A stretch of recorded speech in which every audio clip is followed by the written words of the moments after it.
ஆலயா cotton வேட்டிகள் ஷர்ட்டுகள் wedding celebration. Chennai வளசரவாக்கத்தில் பிறந்து 2 நாட்களையான பெண் குழந்தை தாய்ப்பால் அருந்தும்போது மூச்சு திணறி உயிரிழந்ததாக கூறப்படும் சம்பவம் குறித்து போலீசார் விசாரித்து வருகிறார்கள். இறந்து போன குழந்தையின் பெற்றோருக்கு ஏற்கனவே 3 பெண் குழந்தைகள் இருக்கும் நிலையில் 4ஆவதாகவும் பெண் குழந்தை பிறந்திருக்கிறது.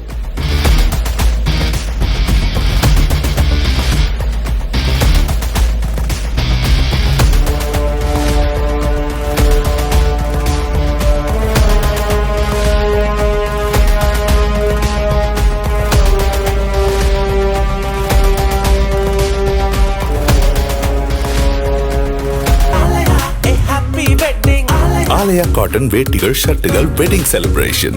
பிளே ஸ்டோர் மற்றும் ஆப் ஸ்டோரில் இருந்து பாலிமர் செயலியை QR கோடு மூலம் பதிவிறக்கம் செய்யுங்கள்.